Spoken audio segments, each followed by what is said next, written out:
Olá, seja muito bem-vindo a mais um programa Mulheres Quebrando Tabus aqui na nossa Vale TV. No programa de hoje, eu estou vestindo mais um look do usualbrechó.com.br, uma blusa branca com brilhos, uma calça alfaiataria cinza e um sapato de salto branco. Você encontra esse look disponível depois lá no Usual Brechó e estamos abertos e abertas para possíveis parcerias e apoios. Caso você tenha interesse, entre em contato conosco no nosso Instagram, @Mulheres Quebrando Tabus. Hoje a gente vai iniciar uma nova temática aqui no nosso programa, que é dos encontros do mês de maio, que vão acontecer no mês de maio. Nossa primeira convidada, então, é a Luana Rosa, que a temática será sobre mulheres e política. Então hoje, queria agradecer pela tua presença, Luana, e gostaria que tu falasse quem é a Luana. Bom, vou começar falando quem é a Luana hoje, né? Hoje a Luana, eu sou uma ativista, né? Sou ambientalista, sou bióloga, fiz o meu mestrado em ambiente e sustentabilidade na UERGS, faço hoje doutorado em desenvolvimento rural, mas né, essa Luana ela não é só uma acadêmica, né? Como eu iniciei falando que eu sou uma ativista, eu sou presidente de uma ONG ambiental aqui em Novo Hamburgo, o Movimento Resler, e também sou presidente do PSOL aqui de Novo Hamburgo, né? Então, faço parte também de uma corrente política dentro do PSOL, fortalecer o PSOL, que é onde eu tenho a minha militância mais ativa também fora da cidade, né? Então, aqui dentro da cidade, enquanto PSOL Novo Hamburgo, e para além, né, através da minha corrente política. Se tu quiser fazer também tua audiodescrição para a gente aumentar a acessibilidade. Ah, sim. Eu sou branca, tenho cabelos curtos, tenho olhos castanhos, tenho 3 piercings no rosto, 2 no nariz, 1 acima da boca. Tenho muitas tatuagens bem coloridas. Estou vestindo uma blusa azul com alças, azul claro, uma calça jeans e um tênis vermelho. E o óculos? E óculos, exatamente. Ele faz parte de mim que eu nem lembro que eu uso, exatamente.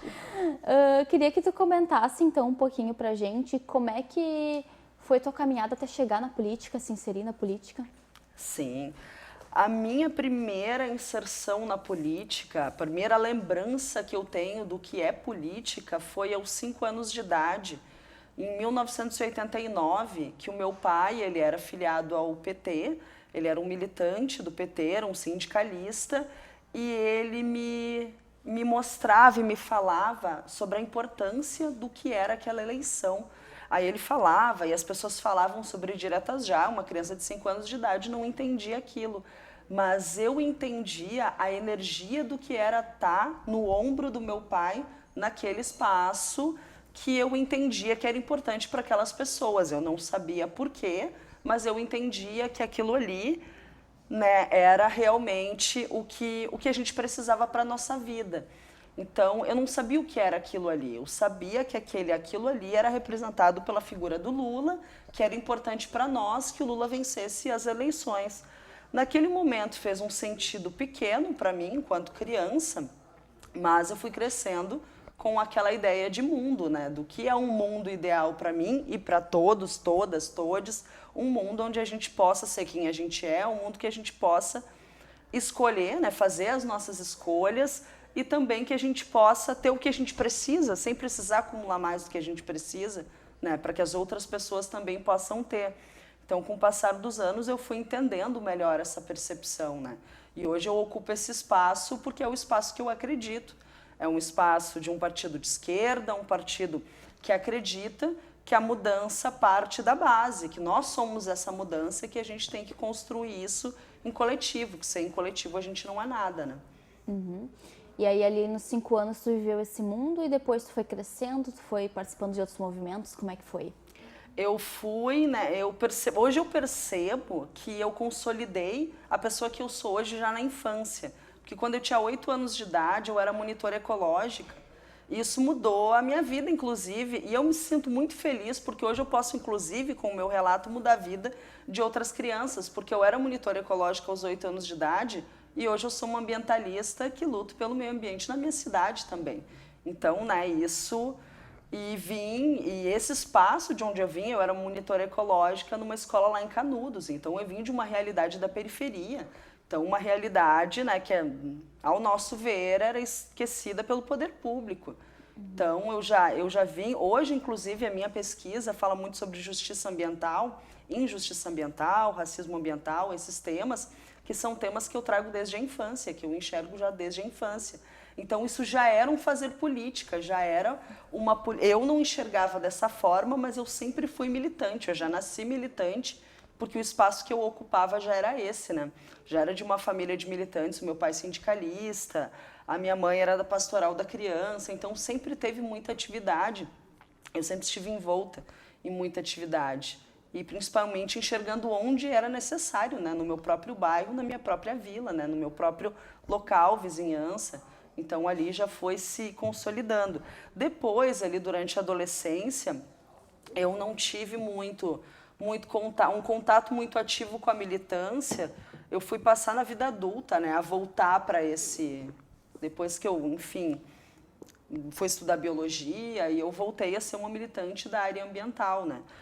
Na política partidária, eu estou desde 2020, então é tudo muito recente. Mas foi recente e muito potente também, porque tudo aconteceu muito rápido e para mim foi muito importante, porque ano passado eu fui candidata a deputada estadual e a pretensão não era vencer a eleição, ganhar uma cadeira, assim, me tornar uma parlamentar, mas a importância para mim era levar a pauta que eu acredito, a pauta do que eu enxergo ser uma política para todo mundo, para toda essa gente, e, né, e principalmente também para colocar, para mostrar para as pessoas que o meio ambiente, que as mudanças climáticas estão no centro do debate, que é uma causa emergente e que a gente precisa dar espaço para elas, né? E principalmente também colocando que quem mais sofre esses impactos são as pessoas periféricas e as mulheres, né? Então, foi isso que eu trouxe e eu me senti realizada. Me senti realizada não por fazer campanha política, mas me senti realizada por poder estar na rua falando sobre esses temas, né, com as pessoas. Uhum. E tu comentou antes como a gente tem uma visão distorcida de fazer política. Sim. Eu lembro que eu fui, durante a graduação, presidente do diretório acadêmico durante alguns anos, e todo mundo dizia, porque tu vai se meter na política e tal. E eu dizia, não, política, eu não, totalmente alienada, ignorante com essas questões, assim. E depois de muito tempo eu fui me dar conta de quanto eu fiz política, mas não, a gente vincula muito a uma política partidária e não necessariamente. Claro que através de uma política partidária a gente vai estar conseguindo efetivar algumas coisas, porque é o sistema que a gente tem no Brasil. Sim. Mas como a gente é um ser político, e eu queria que tu comentasse um pouquinho sobre isso. Exatamente, viver é político, né? Isso aí, a forma como a gente vive define a política que a gente faz, porque todas as nossas ações são políticas. Então, eu me enxergo como a minha atuação política ela é militante, porque a minha necessidade é de estar nas ruas, estar conversando com as pessoas, estar fazendo ações e estar levando adiante aquilo no qual eu acredito. Porém, todo nosso ato é político. Jogar o lixo no lugar correto já é um ato político. Então, é isso que a gente precisa sempre deixar muito claro, é porque as pessoas estão acostumadas a ver o lado ruim da política, que é aquele, durante a campanha, candidatos se degladiando, porque é uma competição, de certa forma aquilo é uma competição, só que eu enxerguei um outro lado da política também, um lado em que a gente se acolhe, que a gente tem afeto, em que a gente constrói juntos, e juntas e juntos, e não fui eu a entrar lá, mas os meus colegas que entraram vão levar as pautas que eu também construí. Então, isso é um fazer política. E fora, nas nossas ações, o respeitar o outro, o respeitar a liberdade, tudo isso é político, né? E o que me incomoda bastante também é que quanto mais a gente fala em liberdade, diversidade, mais se enxerga isso como uma pauta de esquerda. Mas é uma pauta humana. Todo mundo tem que respeitar o outro. Isso é do ser humano, não da esquerda. São pautas sociais que acabaram sendo absorvidas por um determinado lado e que deveriam ser de todos. Exato. Não deveria ter lado. Sim. E então tu foi candidata a deputada estadual, e como é que foi esse processo? Como é que foi se inserir, chegar, se filiar a um partido, escolher um partido? Em 2020, 2018 eu já fiquei muito preocupada, né, com tudo o que aconteceu. E, inclusive, antes disso, era sempre aquela questão, não, eu sou de esquerda, mas né, não me posiciono com relação a um partido ou outro, porque era mais fácil não se posicionar até 2018. A partir de 2018 ficou impossível alguém estar em cima do muro e não ter um posicionamento. Então, até porque a gente sabe que, né, depois disso, as pessoas que ficaram em cima do muro, elas já escolheram um lado. Então, eu comecei a avaliar, né, a atuação partidária, principalmente também porque eu faço parte de conselhos ambientais, sou conselheira municipal de meio ambiente aqui no Novo Hamburgo, conselheira estadual de meio ambiente, e é uma outra atuação, é uma atuação no qual eu estou ali enquanto coletivo, representando entidades, né, uma entidade ambientalista, que é o Movimento Resler, então é uma outra forma de fazer política. E ali eu já estava inserida, só que tem questões que dentro dos conselhos a gente não consegue resolver. E daí eu fiquei pensando de que forma a gente consegue resolver isso, de que forma a gente consegue mudar uma lei que dentro de um conselho a gente não consegue. Aí eu comecei a me interessar pela política partidária e pelo poder que ela tem, né? Então, justamente dentro desse poder, eu fui atrás de avaliar os partidos de esquerda, e o PSOL ele tem muito a ver com a pessoa que eu sou, ele tem muito a ver com o que eu luto, com o que eu milito. Então, eu acabei me aproximando, e já conhecia muitas pessoas do PSOL também, e acabei me filiando em 2020, após a eleição municipal aqui em Novo Hamburgo. Acabei me filiando, né? Um amigo meu já afiliado do PSOL acabou me trazendo, né, para dentro do partido. Então, aqui estou, né, e fui me aproximando da corrente no qual eu milito hoje, o Fortalecer o PSOL, e ali dentro também, em 2021 mesmo, eu tinha acabado de me aproximar da corrente, né, já me convidaram para ser candidata justamente para poder levantar essa pauta ambiental, né.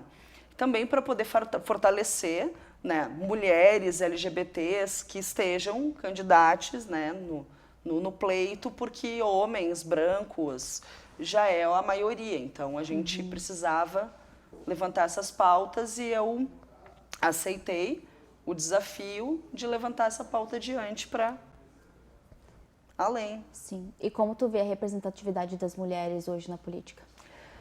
Eu me impressionei muito com essa última eleição, e eu fiquei muito feliz de ver mais mulheres. Ainda não é a quantidade que eu gostaria que fosse, mas eu fiquei muito feliz de ter muitas mulheres candidatas a deputada estadual, deputada federal. Isso me deixou muito contente, me deixou contente também não só de que a representatividade das mulheres aumentou, mas a representatividade de negras e negros aumentou, a representatividade de LGBTs aumentou. Então a gente está com uma política mais diversa. Então ela já não é, porque mesmo a esquerda ainda eram as mesmas figuras e sempre majoritariamente de homens brancos. Então eu fico feliz que a gente está mudando nessa dinâmica, inclusive com pessoas mais novas, né, com outros olhares, outras vivências, mas a mesma força para levar isso adiante, né, essa pauta adiante.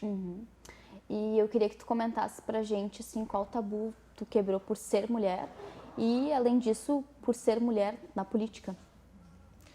Bom, o primeiro tabu que eu quebrei sendo mulher, aqui principalmente em Novo Hamburgo, é por perceber que parece que toda atuação sempre tem que ser autorizada por um homem. Porque se um homem diz, se tu fala qualquer coisa, por exemplo, isso aqui pode ser feito desse jeito, as pessoas tendem a confirmar com um homem.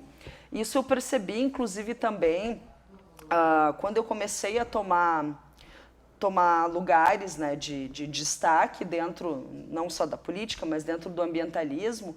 eu tive que forçar esse meu espaço de, não, eu estou falando, eu tenho propriedade para falar sobre esse assunto, então a minha voz precisa valer. Então é sempre aquela questão que a voz da mulher é questionada. A voz da mulher, ela tem valor quando ela é legitimada por um homem. Esse tabu eu quebrei, esse tabu eu já sinto que eu quebrei. Mas eu, no início, quando eu cheguei a essa posição de estar à frente desses coletivos, eu senti, né, uma certa resistência. Não sei necessariamente se a resistência foi de muitas pessoas, poucas pessoas, ou se eu estava assustada com medo dessa resistência. Mas independente de ela ter vindo de forma real ou pelo que eu criei, ela estava ali, né? Eu estava com esse medo de que sempre um homem precisasse legitimar o meu discurso. Hoje, não mais. E hoje a gente vê também como geralmente as mulheres precisam estar muito mais engajadas e estudando mais, como se a gente tivesse que provar que a gente tem determinada capacidade e competência. Sim. Algumas semanas atrás eu ouvi de um amigo e foi bem provocador o que ele falou, mas foi muito importante porque eu não tinha me dado conta. Ele é formado, mas ele tem só a graduação e ele falou, ele disse, nossa, é maluco, né? Porque eu não preciso de um doutorado para ser foda, tu precisa. Aquilo doeu de imediato, mas ele tinha toda a razão. Ele realmente não precisa de um doutorado para ele ser foda. E aí eu me dei conta do quanto as mulheres têm feito cada vez mais. E eu faço muitas coisas, eu estou metida em várias frentes. E a impressão que eu tenho é que nunca basta, porque eu sempre vou ficar devendo em algo. E é um pensamento que depois dessa conversa com esse meu amigo, eu percebi que eu acho que é uma preocupação que os homens não têm. Sim, é verdade. E eu queria que tu comentasse um pouquinho também ali que tu falou da questão ambiental, a crise climática, afetar, além de pessoas periféricas, mulheres. Sim, inclusive existem já vários estudos, né? Eu tenho pesquisado sobre injustiça ambiental e atinge majoritariamente, né, negras e negros, mulheres, população tradicional. Então, é o que há muito tempo atrás a gente inclusive poderia usar usava esse termo de os excluídos da sociedade, né? As minorias, né? Que na verdade não são minorias, são as maiorias. Sim. Porque as mulheres são maioria no mundo, mas elas sofrem esses impactos não por serem a maioria, mas elas sofrem esses impactos porque normalmente a mulher periférica ela está criando mãe solo. É difícil ver um pai solo com 5 filhos numa periferia, mas uma mãe solo com 5 filhos, tu acha? E nessa mesma periferia, eu falo pelo lugar de onde eu vim, que o Arroio Pampa enchia todos os anos, transbordava, alagava a casa das pessoas, elas perdiam tudo que elas tinham, aí tinha que vir a força da comunidade para tentar ajudar a resgatar todos esses móveis, roupas, toda essa subsistência para essas pessoas novamente. E todos os anos acontecia a mesma coisa. E eu percebi agora, durante a campanha, que eu falava sobre isso e algumas pessoas que ainda moram naquele local, bom, mas acontece isso, ainda acontece todo ano, mas agora acontece mais. E com a crise climática, vão acontecer mais enchentes, vão acontecer mais secas, porque a gente já não consegue mais prever as estações como a gente previa antes. A gente tinha uma enchente por ano, que inclusive as pessoas diziam, por que essas pessoas não saem de lá? Eles sabem que todo ano vai molhar. Elas não têm para onde ir. E elas já não conseguiam, já era complicado para elas conviver com perder tudo dentro de casa uma vez por ano. Agora, já não tem mais como saber. E certamente não vai ser só uma vez. Então, as mulheres são muito impactadas, muito impactadas. Então, elas sofrem não só com a perda do valor material, mas a mulher ela é responsável por cuidar da casa, muitas ainda trabalham fora, então elas precisam, além de toda a rotina da casa, trabalho, filhos, marido ou não marido, o que é pior ainda, porque tem que cuidar de toda a estrutura familiar sozinha, ela ainda precisa se preocupar com algo que está além dela. Ela não tem como saber quando ela vai perder tudo e ela tampouco tem como se planejar, porque se ela não conseguia se planejar quando era uma vez no ano, imagina agora que ela não sabe. Sim. E queria que tu comentasse qual que é a tua perspectiva na política. Bom, a minha perspectiva na política, eu sigo dentro do PSOL, continuo, estou presidenta do PSOL aqui no Novo Hamburgo, continuo a minha caminhada dentro do partido. Ano que vem tem eleições, a gente vai estar também envolvido, a gente vai estar, né, fazendo o nosso papel, que é levar, né, para tentar levar o máximo de justiça e reduzir o máximo de impacto e injustiça que a gente puder dentro das nossas forças, né, e, enfim, que são muito, ou melhor, dentro da nossa capacidade, porque as nossas forças ultrapassam a nossa capacidade. O nosso tema é mulheres e política, mas essa questão ambiental é muito forte, muito importante, a gente está trazendo também. E eu queria que tu nos desse algumas dicas do que nós, enquanto meros mortais, poderíamos fazer para reduzir os impactos ambientais dessas mudanças climáticas. Sim. Bom, eu, inclusive já na faculdade, né, a gente já aprende sempre, ou em várias aulas, a questão da educação ambiental, sempre focando no indivíduo, né? Então, eu acho que aquela questão de redução, né, separar o lixo, reduzir a quantidade de água que a gente consome não que toma, mas a quantidade que a gente gasta de água, são questões bem importantes, sim. A gente precisa, né, enfim, tentar ter consciência delas. Porém, o maior impacto não é esse. Eu percebi, inclusive, ao entrar na política, que o maior impacto é cobrar do poder público que ele faça o que tem que ser feito. Então, as políticas, elas estão aí, elas estão sendo construídas. Então, a gente precisa cobrar do poder público que, inclusive, as multas sejam, de fato, cobradas das empresas que estão cometendo crimes ambientais, porque isso aí também, quem mais polui, quem mais impacta, não é quem está contribuindo, ou melhor, quem contribui, quem está impactando, né, o nosso meio ambiente. Me perdi, peraí, vamos voltar. Corta aí que eu me perdi, isso. As pessoas que mais sofrem os impactos dessa crise climática são as que menos estão contribuindo com ela. Então, a gente não pode cobrar dessas pessoas que já estão, né, que elas já não estão causando um impacto tão significativo, que elas ainda façam mais. Quem tem que fazer mais são os ricos, que precisam reduzir, né, os seus impactos, precisam reduzir o consumo excessivo. E como que a gente faz isso? Cobrando política adequada, da mesma forma que o PSOL sempre teve a proposta e continua tendo a proposta de que a gente é a favor da taxação de grandes fortunas, porque o rico está poluindo, então ele tem que pagar por isso. Uhum. E é importante a gente falar que o rico e as grandes fortunas não somos aquelas pessoas que ganham ali 10 mil, 20 mil por mês, não, né? De forma alguma. É latifundiário, que tem terras a perder de vista. É a galera do agronegócio, esses são os ricos. O pequeno produtor não é o rico. A pessoa que trabalha, a pessoa que sai de casa para trabalhar, é um trabalhador como todos nós. Se ela está trabalhando para alguém, ela está do nosso lado. Ela deveria ter consciência de classe de que ela está do nosso lado, por mais que ela não acredite, né? Sim. A gente vai se encaminhando para o final e eu queria que tu deixasse aí tuas últimas palavras, teu recado, fica à vontade. Bom, as minhas últimas palavras, né, é que... Sim, minhas últimas palavras...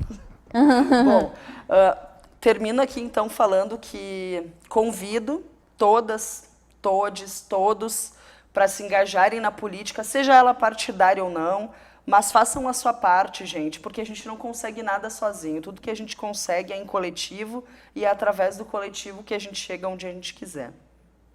Então tá, queria agradecer a Luana pela participação. Eu que agradeço. E queria deixar o convite, né, para você que está nos assistindo, enviar esse vídeo aí para qualquer pessoa que tem interesse na temática, que precisa se aprofundar nessas questões, que daqui a pouco tenha um preconceito em relação à política, para estar abrindo a sua mente, dialogando conosco. E deixar o convite também para o mês de maio, que a gente vai ter o encontro, 2 encontros de mulheres falando sobre mulheres e política, e num desses encontros a Luana vai estar conosco. Então agradeço a participação, a audiência e até o próximo programa.